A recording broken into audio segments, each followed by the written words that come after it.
Live from the Las Vegas Strip Studio in gorgeous Las Vegas, Nevada. It's Bettor Center Live. I'm your host, Brad Stein. You can watch us daily, 9 a.m. Pacific Standard Time, 7 a.m. Pacific Standard Time, only on the weekends on louisdiamond.com. Also YouTube at Louis Diamond. Today we have 3 sports handicappers professional here to help us make a little bit of money.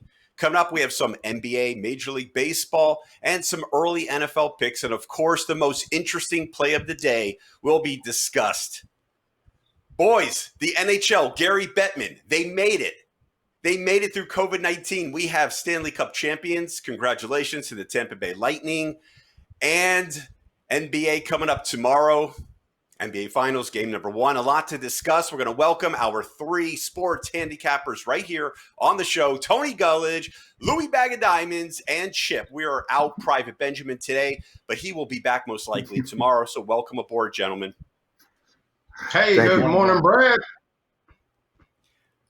What did you guys learn from yesterday at Monday Night Football? The Baltimore Ravens just couldn't keep up with those Kansas City Chiefs, still proving that they do not have a Super Bowl hangover yet. But again, it's still early, guys. We're not overreacting. We don't do that, right? We're sports handicappers. We're professional sports people. We don't overreact after 3 weeks of the NFL completed. No way. Tony G, what did you learn from yesterday? Wow. First, I learned that Andy Reid is a much better coach than Harbaugh. He was prepared for the game. Baltimore wasn't. The offense was disgusting. 97 passing yards on 28 attempts, about 3.5 yards per pass play for Baltimore last night. The thing I noted that really made the deciding factor in the game was the Baltimore defense surrendered 10 of 13 on third downs, but 2 of those 3 misses by Kansas City were in the fourth quarter once the outcome of the game had pretty much been decided. Sloppy performance all the way around. I think Baltimore's got a lot of work to do if they're going to show me they can beat Kansas City in a game that matters. I was impressed with Kansas City, but more disappointed with Baltimore last night. If you blitz Patrick Mahomes, you better get to Patrick Mahomes, right, Louis Diamond? What did you learn? And before you tell us what you learned, why don't you tell us a little bit about Bettor Center Live, please?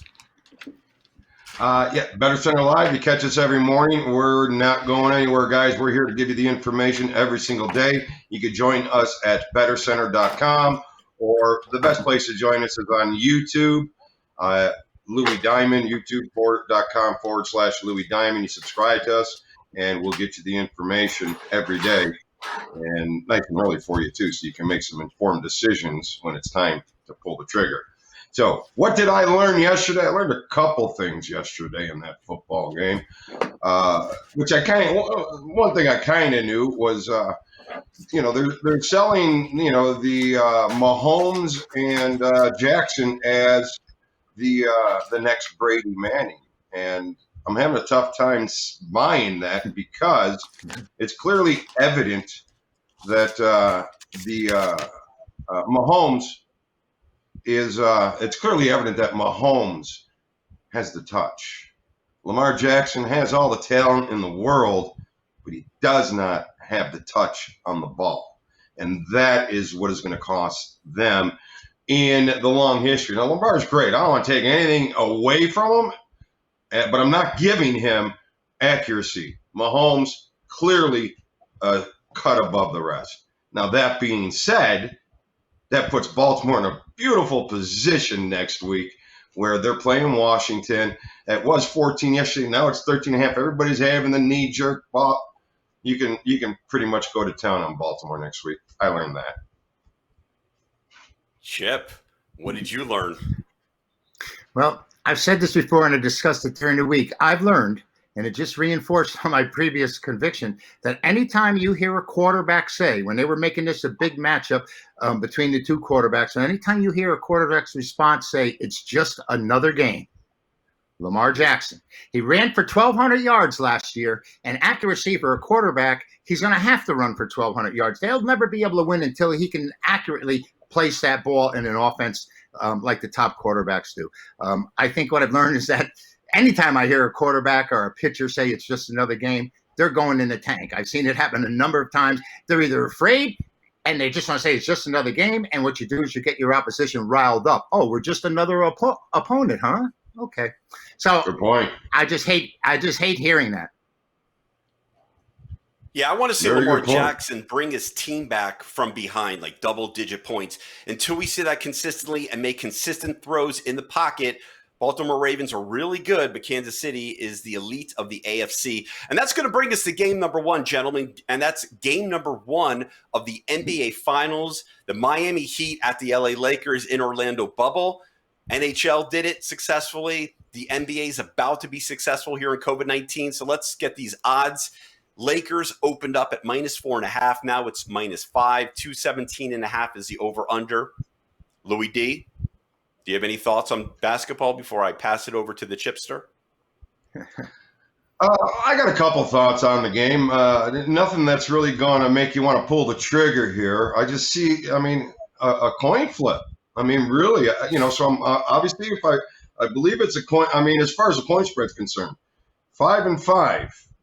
These teams go back and forth. Last 10 games, same with the total. 5 overs, 5 unders. So I think you got, I just feel like Miami is the hot team going in or playing with a lot less pressure. Lakers are expected to do too much. And will they pull it off? Odds are history is on their side. There's no doubt about that. But this Miami team, they got a little spark in them. So I'll lean on the dog a little bit. All right, Chip. I talked to Tony off the air about this game because I want to put some coin on the Miami Heat. What would you suggest in the series? Save your money. Okay. Let me tell you. Wait, it's my wife's money, Chip. Then spend it as soon as you can. When I see this matchup, it's of course the key is going to be Jimmy Butler, but Miami's going to need a hero in order to win. And I think LeBron is motivated. He is determined here. And I think the Lakers are favored for only the third time in 10 NBA Finals that LeBron has been in.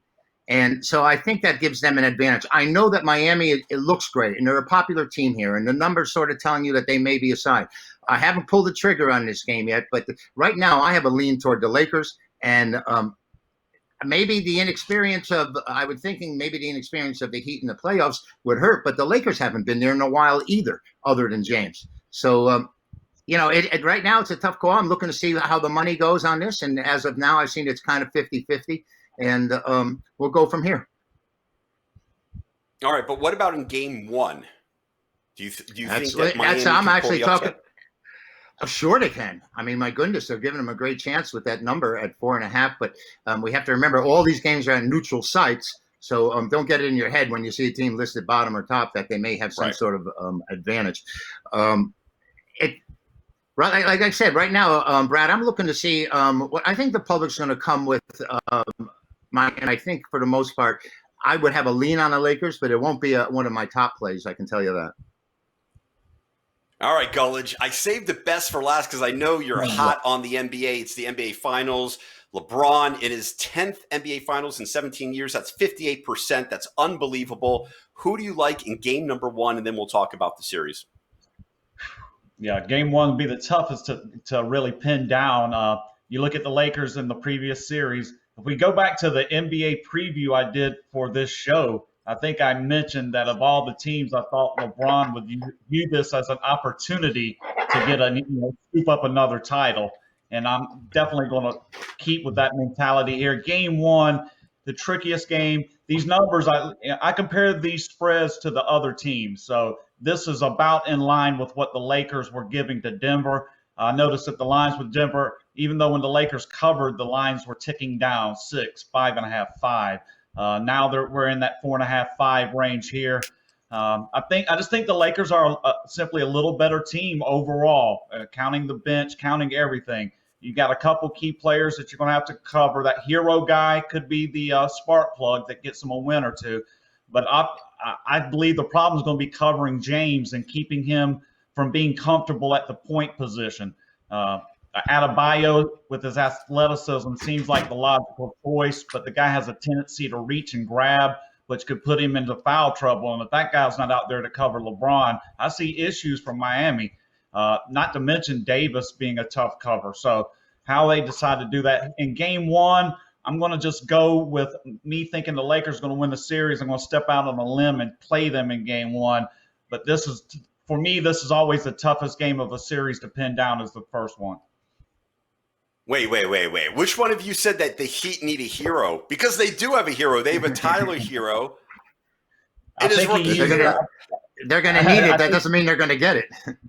That is absolutely true. All right, guys. I caught that play on words. I thought that's what he was going for, man, when he did it. Duh.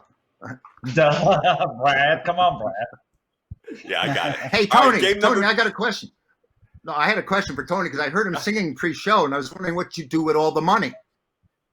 Yeah, that I don't spend on the singing lessons, right? Yeah, that your parents gave you for the singing lessons, Tony. No, actually, I'm only teasing you. You sounded pretty good. I thought you were part of the Sound of Music, to tell you the truth. He did choir. He was forced to play choir. The entertainment's free around here before show. Free game. Yeah, well, what happened, Chip, is his parents put him in choir because he couldn't throw a baseball or a football and he couldn't shoot a basketball. He could always have been a punching bag. Could have been a punching bag. Pretty good basketball players, guys. Come on. I was like all city in high school, so not bad for a white kid about 5'11". So. Well, it was 1955. You would have been a star, baby. Were there more than one schools in that city? Charlotte, North Carolina. We had 8 high schools. All right, 8 schools. 100 people. people. Bobby Jones, Walter Davis. I can name Cedric Maxwell. You can stop at Bobby Jones because he was one of the great ones. I actually went to East Mech. Bobby Jones went to South Mech. So we played against them every year. All right, brace yourself, Tony G. Yeah, brace yourself. We're moving to the Major League Baseball playoffs. We're going to start with the Yankees. We touched on this yesterday, but here we go. We have the Beebs and Cole on the mound for the Yankees, and Cleveland has opened up Yankees minus 108. Currently, it's minus 109 with a 6.5 over/under. We'll start right with Mr. Chip Chirimbus, the big Yankee fan. Go ahead. I think the Yankees are in trouble. Trouble here. They've had a very weak lineup all year. They've had 4 guys at 200 or lower. And so they get Stanton back. He's not a big hitter. One good thing the Yankees are doing, they are sitting Gary Sanchez when Cole pitches. His ERA is 3 runs lower without Sanchez behind the plate. He's an abomination as a catcher. But I think the Yankees are in trouble here. I really do. I think Cleveland's got the pitching staff. Their staff led the majors in ERA. It was like 3.48. And they don't score many runs. They really haven't. But Ramirez has gotten hot of late, and maybe he'll give them the offensive firepower they need. But the Yankees are just too inconsistent. It's either all or nothing with the long ball with them. And I don't think they're built for the playoffs. And if they don't win tonight, of course, you're going to please get closing on Sunday and Carrasco tomorrow. I think Cleveland has a major advantage the entire series. Any bag of diamonds over there, Louis? Kind of seen it the way Chip has seen it. Yankees, and the way we talked about it yesterday. Yankees they're backed up against the wall in game one. And this has to be their spot where they play. I see this as a coin flip, but I got to just lean to the Yankees because more pressure on them. But they're going against Bieber, who's, he's a beast. So it's a scary series. It's a scary bet. And if I were a Yankee fan, I'd be pretty worried. Lou, if I could interject, Shane Bieber won the pitching triple crown this year. Most wins, strikeouts, and ERA, and that's quite a feat. He was 8-1, 1.7 ERA. He's going to be tough. 2-1 against the Yankees and 1-0 against the Yankees and 2 starts with an 8.31 ERA. He got bombed the second time out. Yeah, and you got to know that Cleveland they're going into this game knowing this. I mean, this isn't a secret. They know they need this one tonight, and they need Bieber to go out there and give him his best effort, but they need to back him also. So they need to get some bats going. So, yeah, I think the Yankees are probably in trouble, but I think it's a coin flip tonight. I think it'll be interesting to see what happens because I think that you'll get more play on the next couple games. You'll get a higher number on the total for the under. That 6.5, they got me there. I'm not going under. They'll probably go under. We'll see what happens. Tony Gullidge, how do you see this game number 1, Yankees and Cleveland? Yeah. All right. I'm going to give all my baseball picks out. My inner circle might not be happy, but what I'm not going to do is tell you how I'm betting them. So to get that, you'll need to come check me at thegreatwhitecapper.com. This series, I got my notes ready to fire off here. Cleveland 18-12 at home. The Yankees 11-18 on the road. Just disgusting performance on the road for the Yankees this season. Bieber on the mound. Cleveland is a perfect 4-0 at home, 10-2 overall, 5-2 his last 7.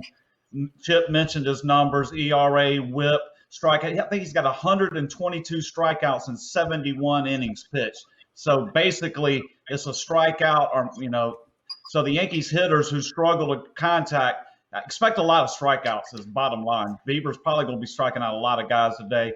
Garrett Cole, this is the only chance I see for the Yankees. A loss today, they're doomed. I think they might be doomed anyway. I like Cleveland in the series, but they're 4-2 in his 6 road starts, 8-4 overall. But they're only 3-4 in his last 7 starts. But I did note his last 3 starts, Cole has looked good. 7 innings pitched and only 1 run in the 3 starts allowed. So it's the best chance the Yankees have, but I like Cleveland tonight and in the series. Well, at least we squeezed a little information out of you, Tony Gullich. Thank you very much. Coming up next, Tony Cusimano, the man on the street. He's back. He's somewhere in Texas. Where exactly is he, and what is he about to say? We'll find out next on Bettor Center Live on LouisDiamond.com. Also YouTube at Louis Diamond. Brad Stein here live from Las Vegas. Join us daily for Bettor Center Live with our professional handicappers, where you get sports information you can bet on. Stop gambling, start winning. Bettor Center Live.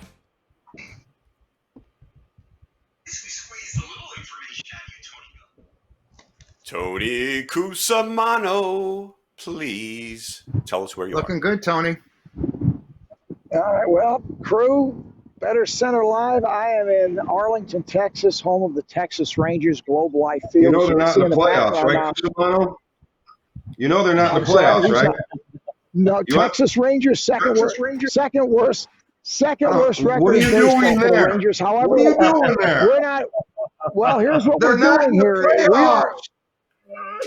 We are here because, believe it or not, because What of are you the doing oddity there? of this. Well, I'm gonna tell you what I'm doing here. The oddity of 2020 with the coronavirus, the 60 game shortened season.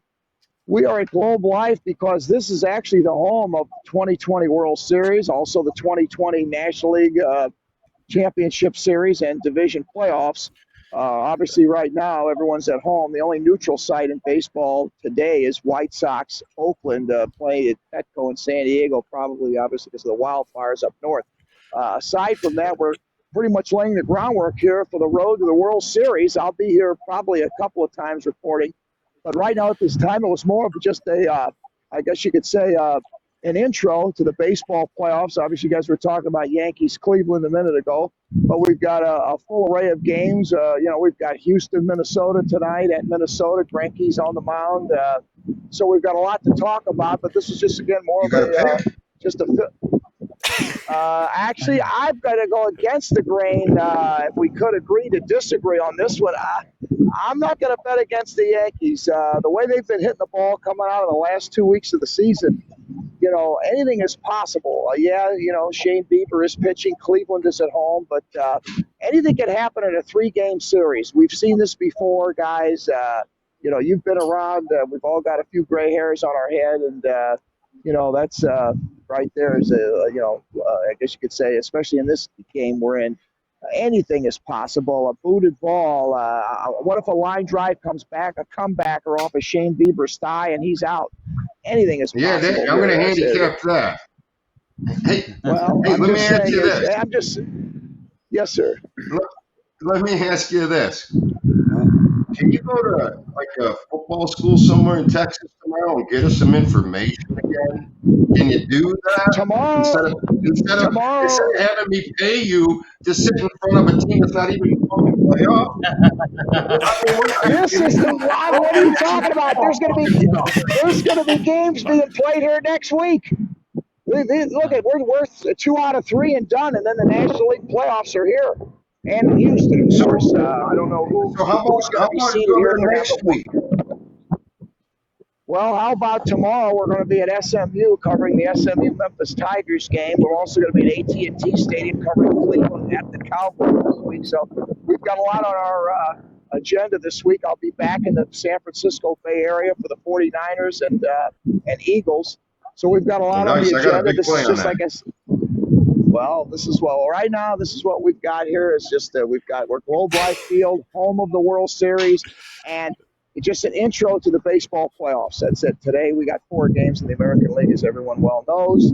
And so with that, Brad Stein and the crew, Lou and Chip and everybody, I guess I'll throw it back to the studio and anything else about baseball, anything else about the Rangers, anything else about Give me a fucking pick. So that's tomorrow. Well, I'm staying out of this. This is an oddity here, guys. I mean, this is a first time once in a. You said Yankees, right? You like the Yankees. I do. I am leaning Yankees. Again, anything can happen in these best of 3. I mean, this is an oddity here. We don't know what to expect. Again, we didn't know what to expect with this coronavirus, if there was even going to be a season. And, I guess if there's any other note I could add, in the greater Dallas metro area, the Dallas Stars were a bridesmaid last night. They ended up losing up in Edmonton to the Toronto to the Nobody wants you to add anything. Lightning. Maybe you should have been at the airport at the team charter. That would have been. All right, we got an Italian that likes the Yankees tonight. Good stuff.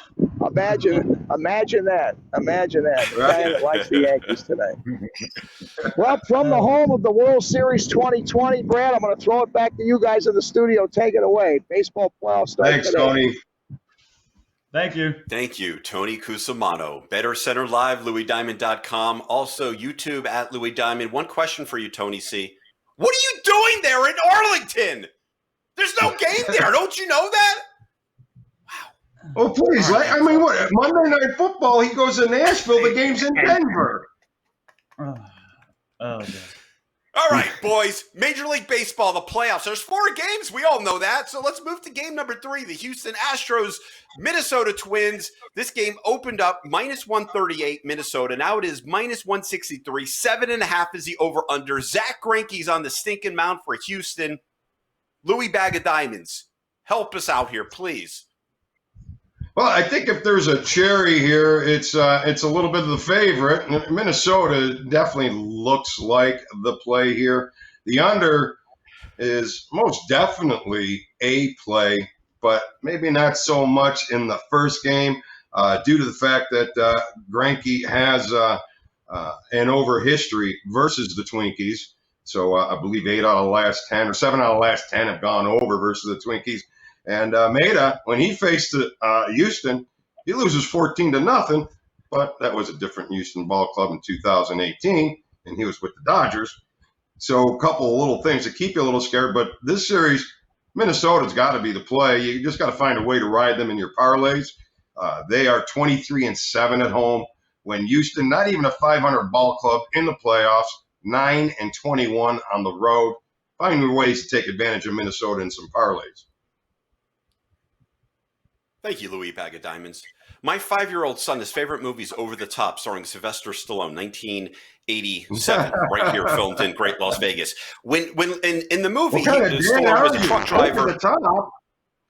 That's his favorite movie. He once that Stallone would get in arm wrestling mode, he would turn his hat on backwards. I noticed the same with the Chipster. He puts on his glasses when he gets serious. So now we're getting serious, Chipster. Please take the floor.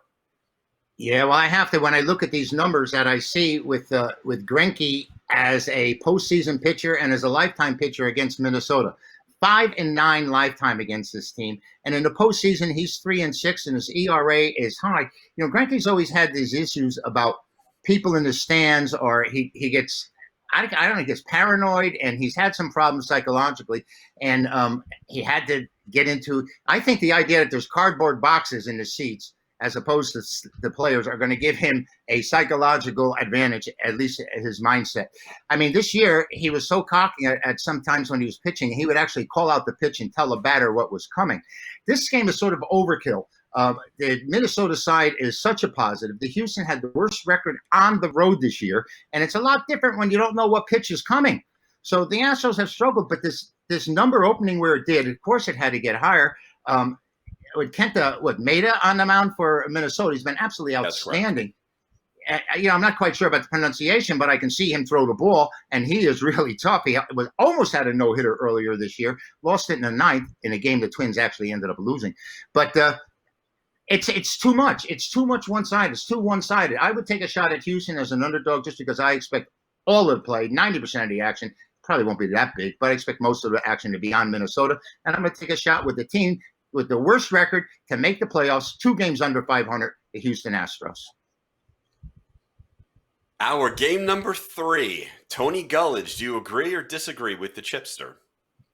Well, I think we discussed this. It might have been my most interesting play yesterday when it was like $1.45 to take Maeda in this spot. It went up. I told the Inner Circle last night to get on this quick. We're on Minnesota. The Twins are 24-7. The Twins are 24-7 at home. Houston Astros are 9-23 on the road. Just opposite. I mean, just massive mathematical difference there. And for Maeda at home, they're 5-0 in his 5 home starts, 8-3 overall. But I noted in all 11 of his starts, he has given up 3 runs or less. And they're 5-2 in his last 7 starts. For Greinke, the Houston Astros are 0-5. So you've got 5-0 on one hand, and you've got 0-5 on the other. 4-8 in the 12 Greinke starts overall. Just the value is diminishing as this line rises, but there's still value. And normally I would look for a run line position here, but in the playoffs, I really don't like to do that. So I'll kind of play with my risk to kind of offset the higher juice. But definitely for me, I think this is the biggest lopsided play on the board. I like the Twins in this game, and I think they're just going to easily dispatch the Astros in the series.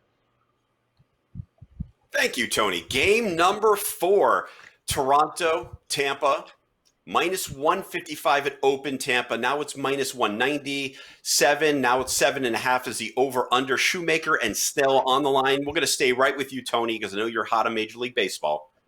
The red hair's flapping. I see it. Oh, yeah. I got a flap going. Okay. Tampa Bay, Toronto, game 1 tonight. Is Snell against Shoemaker. I did notice this is the only matchup in the American League playoffs where the teams actually played this season. Tampa Bay won 6 of the 10 games, so they played each other 10 times. Tampa Bay is 20-9 at home, solid home record, over 67%. Toronto 15-19 on the road, not awful but not good. So you got Snell 4-2 at home. Toronto is 1-3 in the 4 Shoemaker road starts. I just noted Shoemaker shaky. This is probably, I'm going to take the run line here, but I did note Toronto looks like they're in better position after this game. It's almost like they threw a dud out to face Snell in this opener, that they're maybe saving their better pitcher behind him to try to get a win. Might be a good strategy, but I do like the Tampa Bay on the run line here in the opener. Chip. Yeah. What do you think? Okay, I think there's only one way to go in this game, and I have to take Tampa, the best team in baseball, at home, except for the Dodgers. I mean, in the American League, I should have qualified that. Shoemaker, believe it or not, he's a veteran. He's 4-0 lifetime over Tampa, but that's not going to help him today, I don't think. And I think that the Blue Jays, who didn't have a home game all year, did a great job finishing where they did. They've got a lot of firepower in that lineup. I just think that that Rays pitching, starting with Snell tonight, is going to dominate. And they're a much better team, and I think there's no more fooling around. And Toronto is happy to be where they are, and it's sort of like it's just another game. So I don't think they're going to win. Any diamonds, Lewis? Well, I don't know how well you can count this stat, but Tampa Bay is 83-39 at home versus Toronto. So there's total domination there with Tampa Bay versus this team. 21-10 the last 31 meetings, but they're a $2 favorite. So remember a few seconds ago when I told you Minnesota was the sweet spot? That's because of the price. Here, the sweet spot was yesterday at $1.50. Now you're at $2. So I think the only way you can play it right now is you tie Tampa Bay in with Minnesota in a parlay, and the over probably has the edge here. 3 out of the last 3, 1-1 to the over, but both pitchers have some overing that happened this year. 8-3 to the over for Snell, 4-2 to the over for Shoemaker. So maybe a little over, but find a way to tie up Tampa Bay. Should be easy money. I don't want to let you one. Easy money.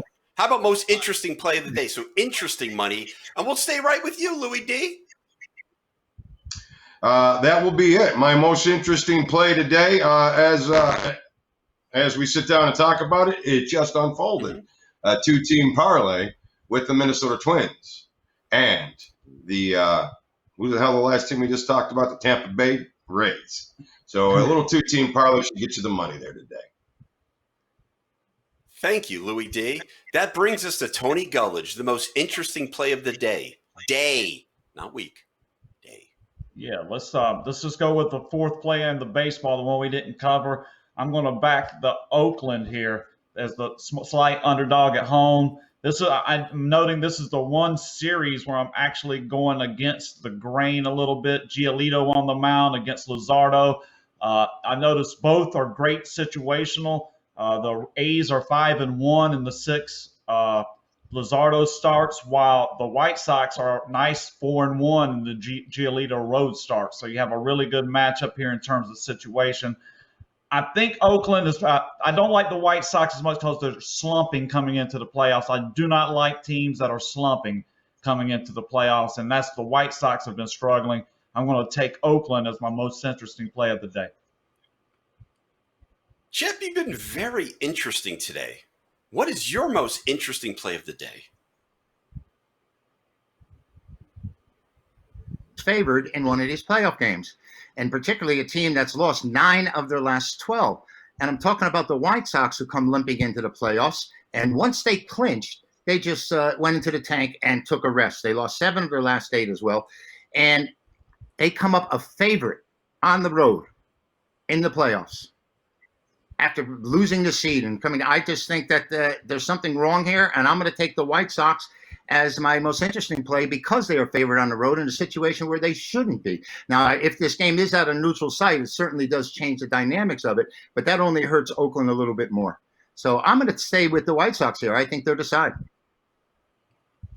Gentlemen, history has just been made. We're only a little bit over time, and Tony Gullidge has been on the show. We only went like 32 minutes with Tony Gullidge on the show. So quickly, Eugene, mute everyone, especially Tony. We'll see you next time on Better Center Live for more up-to-date information and great picks. Thank you to our fantastic team, Louie, Chip, Tony, and Dylan Ross aren't here, but thank you to them also, and of course to Eugene, our technical director, our producer. We wouldn't be here if it wasn't for you. We appreciate you. If you don't play, guys, you won't win. Better Center Live on bettercenter.com, louisdiamond.com, YouTube at Louis Diamond, 9 a.m. Pacific Standard Time during the week, on the weekend, 7 a.m. Pacific Standard Time. I'm Brad. Have a wonderful day. Goodbye.